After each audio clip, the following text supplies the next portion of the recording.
അലം നജ്അലിൽ Arda കിഫാതൻ അഹ്യാഅൻ വഅംവാതാ وجعلنا فيها رواسي شامخات وأسقيناكم ماء فراتا ويل يومئذ للمكذبين.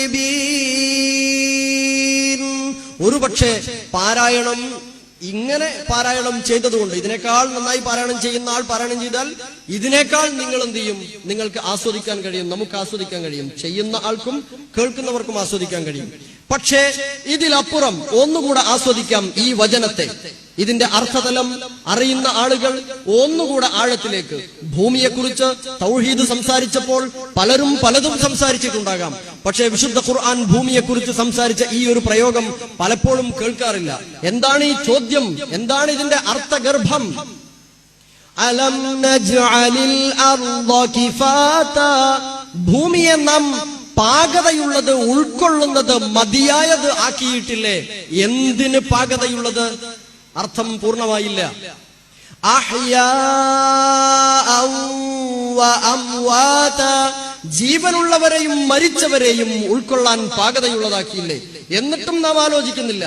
നോക്കും സഹോദരങ്ങളെ, ഇന്നലെ വരെ നമ്മുടെ കൂട്ടത്തിലുണ്ടായിരുന്ന കോടാനക്കോടി മനുഷ്യർ മരിച്ചു വീണിട്ടുണ്ട്. അവരെല്ലാം ഈ ഭൂമിയിൽ 6 അടി താഴ്ചയിൽ മാത്രം അടക്കപ്പെട്ടിരിക്കുന്നു. മനുഷ്യർ മാത്രമല്ല, ഇതര ജീവജാലങ്ങളും 6 അടി താഴ്ചയിലെ നാം താഴ്ത്തി വെച്ചിട്ടുള്ളൂ. വലിയ കുഴികളോ കിടങ്ങുകളോ കുഴിച്ചിട്ടല്ല വെച്ചത്.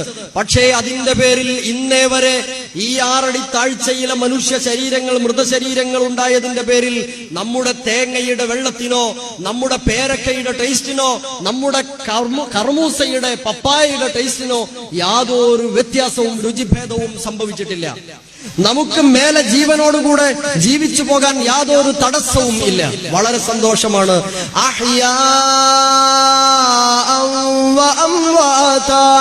ജീവനുള്ളവരെയും മരിച്ചവരെയും ഉൾക്കൊള്ളാൻ ഒരേപോലെ പാകതയുള്ളതായി ഈ ഭൂമിയെ സംവിധാനിച്ചിട്ടില്ലേ എന്ന ചോദ്യം ആശയതലത്തിൽ കേൾക്കുമ്പോൾ, അത് അർത്ഥമറിയുന്നതോടൊപ്പം തജ്വീദോടുകൂടെ കേൾക്കുമ്പോ എത്ര ഹൃദ്യമായിരിക്കും. പിന്നെ സൂറത്തുർ റഹ്മാൻ 55-ാം അധ്യായം, സൂറത്തുർ റഹ്മാനിലെ 31 പ്രാവശ്യം ആവർത്തിച്ചു വരുന്ന ഒരു സൂക്തമുണ്ട്. ഏതാണത്? ഫബിഅയ്യി ആലാഇ റബ്ബികുമാ തുകദ്ദിബാൻ. 31 ആയത്തും കൂടെ റഹ്മാൻ ഒന്നാകെ ഒരൊറ്റ റക്അത്തിൽ തറാവീഹിന് ഇമാം ഓതിയിട്ട് ഇന്നേ വരെ ദുനിയാവിൽ ഒരൊറ്റ മാമൂമും പോയി പറഞ്ഞിട്ടില്ല. ഒരായത്ത് ഓതി ഓതി ഓതി ഓതി മനുഷ്യനെ എടങ്ങേറാക്കി കേട്ടുമെടുത്തുന്ന ഒരൊറ്റ മാമൂമും പറഞ്ഞില്ല. ആരാ പറഞ്ഞോ? പറയില്ല. എന്തേ കാരണം? അത് ഇതിന്റെ പാരായണ വശ്യത ഒന്ന്. രണ്ടാമത്തേത്, ഈ 31 പ്രാവശ്യവും പറഞ്ഞതിന്റെ മേലെ മേലെ ചില പ്രകൃതി പ്രതിഭാസങ്ങളെ, അത്ഭുത പ്രതിഭാസങ്ങളെ ഉദ്ധരിച്ചിട്ടുണ്ട്. മറജൽ ബഹ്റൈനി യൽതഖിയാൻ ബൈനഹുമാ ബർസഖുൻ ലാ യബ്ഗിയാൻ ഫബിഅയ്യി ആലാഇ റബ്ബികുമാ തുകദ്ദിബാൻ. എന്താണ് ചോദ്യം? മറജൽ ബഹ്റൈൻ, ഭൂമിക്കടിയിലൂടെ സമുദ്രത്തെ അള്ളാഹു പറഞ്ഞയച്ചിരിക്കുന്നു. 2 സമുദ്രങ്ങൾ അതിങ്ങനെ ഒഴുകിക്കൊണ്ടിരിക്കുകയാണ്. അതിൽ 2 തരം ജലമുണ്ട്. വിശുദ്ധ ഖുർആൻ 25-ാം അധ്യായം സൂറത്തുൽ ഫുർഖാനിലെ അവസാന ഭാഗത്ത് പറഞ്ഞതുപോലെ, ഹാദാ അദ്ബുൻ ഫുറാത്ത്, ഇത് ക്ലിയർ വെള്ളമാണ്, തനി പച്ചവെള്ളമാണ്. വഹാദാ മിൽഹുൻ ഉജാജ്, ഇത് കൈപ്പരസമുള്ള അല്ലെങ്കിൽ ഉപ്പുപുളിയുള്ള വെള്ളമാണ്. ഇങ്ങനെ 2 തരം ജലാശയങ്ങൾ ഭൂമിക്കടിയിലൂടെ ഒഴുകിക്കൊണ്ടിരിക്കുന്നു. അവ രണ്ടും കൂടി കലർന്നു പോകാതിരിക്കാൻ നാം നിങ്ങൾക്ക് കണ്ടെത്താൻ കഴിയാത്ത വിധത്തിലെ പ്രത്യേകമായ ഒരു മറ സംവിധാനിച്ചിരിക്കുന്നു.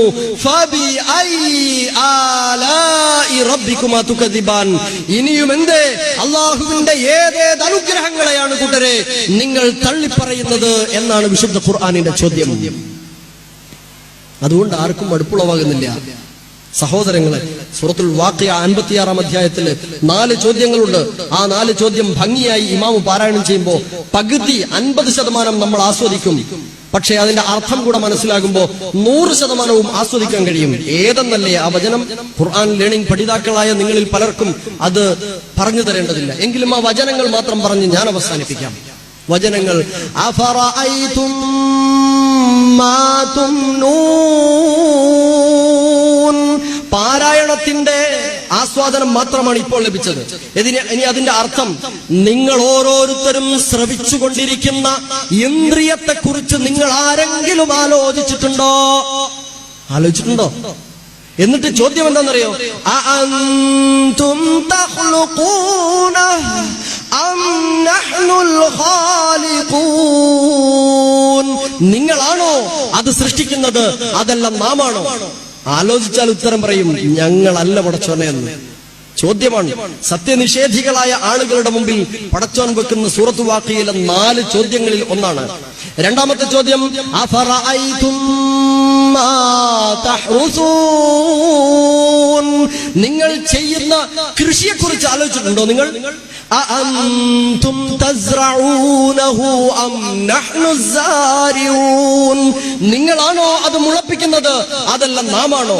നാം നട്ടു നനച്ചുണ്ടാക്കിയ ഏറ്റവും മുന്തിയ തനം വിത്തിൽ നിന്ന് പടർന്ന് പന്തലിച്ചതിലെ ഒരൊറ്റ കയ്പയും നമുക്ക് കറിവെക്കാൻ കിട്ടിയില്ല. പക്ഷേ ഉമ്മ കറിവെക്കാൻ എടുത്തതിൽ നിന്ന് പഴുത്തുപോയ ഒരു ഭാഗം കളഞ്ഞെടുത്ത് കുപ്പയിൽ പൊങ്ങി അവിടെ നിന്ന് ഏതോ ഒരു മരത്തിലേക്ക് ചാഞ്ഞ് പന്തലിച്ചു പോയ കയ്പവള്ളിയിലെ കയ്പ എത്ര സമൃദ്ധം! ആരാണിത് മുളപ്പിക്കുന്നത്? ആരാണ് വിഭവം നൽകാൻ കഴിയുന്നവൻ? നിങ്ങൾക്ക് സാധ്യമല്ല, പടച്ചോനെ നീ തന്നെ എന്ന് മറുപടി അർത്ഥതലം മനസ്സിലാകുമ്പോൾ ആസ്വദിച്ച് പറയാൻ കഴിയും. മൂന്നാമത്തെ ചോദ്യം: അഫറഅയ്തുമുൽ മാഅ അല്ലദീ തശ്റബൂൻ. നിങ്ങൾ കുടിക്കുന്ന വെള്ളത്തെക്കുറിച്ച് നിങ്ങൾ ആലോചിച്ചോ? അഅൻതും അൻസൽതുമൂഹു മിനൽ മുസ്ൻ അം നഹ്നുൽ മുൻസിലൂൻ. നിങ്ങളാണോ കാർമേഘങ്ങളിൽ നിന്ന് അത് പെയ്യിക്കുന്നവൻ, അതല്ല നാമാണോ? 2 ദിവസം മുമ്പ് മഴക്കാലത്തെ വേനൽ അനുഭവിച്ച് പ്രയാസപ്പെട്ടപ്പോ H2O എടുത്തിട്ട് വെള്ളമുണ്ടാക്കാൻ ആരെങ്കിലും ശ്രമിച്ചോ? സാധ്യമല്ലാത്തതുകൊണ്ട് അതിന് ശ്രമിച്ചില്ല. വെള്ളത്തെ വിഘടിപ്പിച്ചാൽ H2O ആണ് ഉണ്ടാകുന്നത് എന്ന് വിഘടിപ്പിക്കാൻ കഴിഞ്ഞു എന്നല്ലാതെ അതൊന്ന് ഘടിപ്പിച്ച് വെള്ളത്തിന്റെ ഒരു തുള്ളി ഉണ്ടാക്കാൻ ലോകത്തിന് സാധിച്ചിട്ടില്ല. അള്ളാന്റെ ചോദ്യം: നിങ്ങളാണോ അതുണ്ടാക്കുന്നത്, അതല്ല നാമാണോ പെയ്തിറക്കുന്നത് എന്ന ചോദ്യമുണ്ട്. അർത്ഥതലവും തജ്വീദും പാലിക്കപ്പെടുമ്പോ ഹൃദ്യത അനുഭവപ്പെടും, ഉൾക്കൊള്ളും. ഖുർആൻ നമ്മെ കീഴടക്കും. നാലാമത്തെ ചോദ്യം: അഫറഅയ്തുമുൻ നാറല്ലതീ തൂറൂൻ. നിങ്ങൾ കത്തിച്ചുകൊണ്ടിരിക്കുന്ന തീയെ കുറിച്ച് ആലോചിച്ചിട്ടുണ്ടോ? സ്ത്രീകളെ, നിങ്ങൾ തീയെക്കുറിച്ച് ആലോചിച്ചിട്ടുണ്ടോ? അഅൻതും അൻശഅതും ശജറതഹാ അം നഹ്നുൽ മുൻസിഊൻ. അതിന്റെ ഇന്ധനത്തെ, അതിന്റെ തടിയെ, മരത്തെ ഉണ്ടാക്കുന്നത് നാമാണോ, നിങ്ങളാണോ?